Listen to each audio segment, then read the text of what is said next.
आपने 2-3 दिन पहले ही देखा है, पूरे देश ने देखा है, देश के न्यायप्रिय नागरिक चौंक गए हैं। कैसे मालदा में न्यायिक अधिकारियों को बंधक बनाकर रखा गया। सोचिए, ये कैसी सरकार है, ये कैसी व्यवस्था है जहां जज और संविधान की प्रक्रिया भी सुरक्षित नहीं है। तो बंगाल की आम जनता की सुरक्षा की उम्मीद इन लोगों से कैसे की जाए? मालदा में जो हुआ वो केवल टीएमसी की उद्दंडता ही नहीं थी, ये इस निर्मम सरकार का प्रायोजित महाजंगल राज है।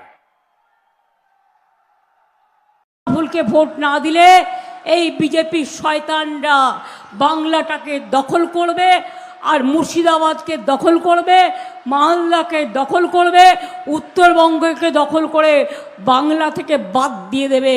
নানা রকম চক্রান্ত ষড়যন্ত্র চলছে। বা বিজেপির নেতা যারা, তাদেরকে অনুরোধ করব যে একটা মঞ্চ ঠিক করুন, মিটিং করুন। একদিকে আমি যাব আর একদিকে আপনারা আসবেন। আমি সব জায়গায় তথ্য পরিসংখ্যান পরিবেশন করার জন্য অনুরোধ করছি, কিন্তু সাতগাছিয়ার ক্ষেত্রে একটু আলাদা অফার দিই। কি অফার? আমি রিপোর্ট কার্ড নিয়ে আসতে বলবো না, আমি বলবো 14 সালে নরেন্দ্র মোদী ক্ষমতায় এসছে আর 14 সালে এখানে অভিষেক বন্দ্যোপাধ্যায় সাংসদ নির্বাচিত হয়েছে।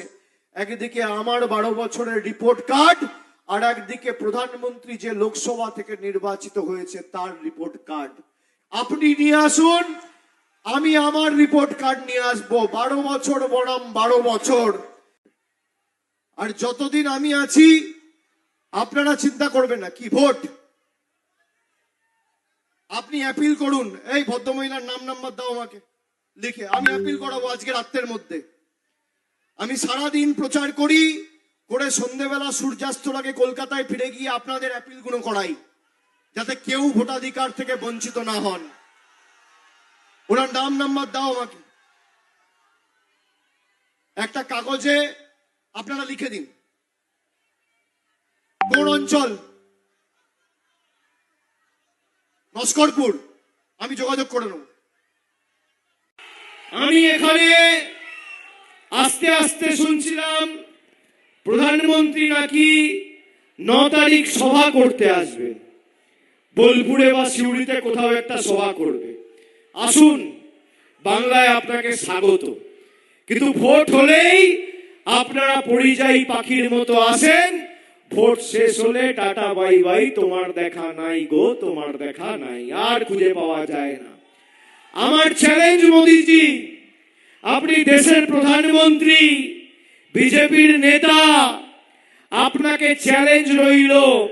আপনি 9 তারিখ যখন আসবেন, গত 5 বছরে আপনার সরকার বীরভূমে কটা মায়েদের জন্য লক্ষ্মীর ভান্ডারে সহায়তা করেছে, কটা গরিব মানুষের মাথার উপর বাড়ি দিয়েছে, কটা গরিব মানুষের ব্যাংক অ্যাকাউন্টে 100 দিনের টাকা পৌঁছেছে।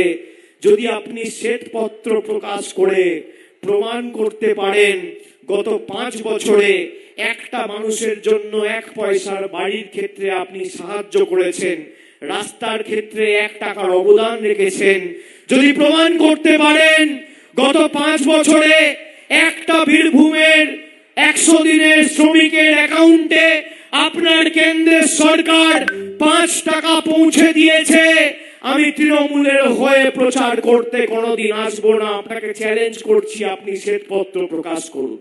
শুনুন, আমার বাড়ির সামনে হামলা হলো, নমিনেশন ফাইল, আমি যে কোনো রাজনৈতিক দলকে মনে করি তার অধিকার আছে, সব বাইরের লোক নিয়ে এসেছিল, তাও কিছু না।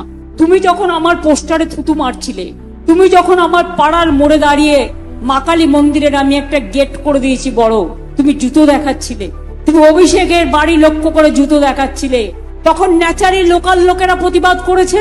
কালকে ভবানীপুরে আমি শুনলাম একজন বয়স্ক মহিলা, তিনি গাড়ি করে যাচ্ছিলেন, তাকে এমন অসভ্যতামি করে সেন্ট্রাল ফোর্স চেক করেছে, যেটা মা বোনদের লজ্জা হওয়া উচিত। ইলেকশনে নাকি সব মেয়েদের চেক করবে, লক্ষ্য রাখবেন, অত চিন্তা করার কিছু নেই। নারী শক্তি বড় শক্তি।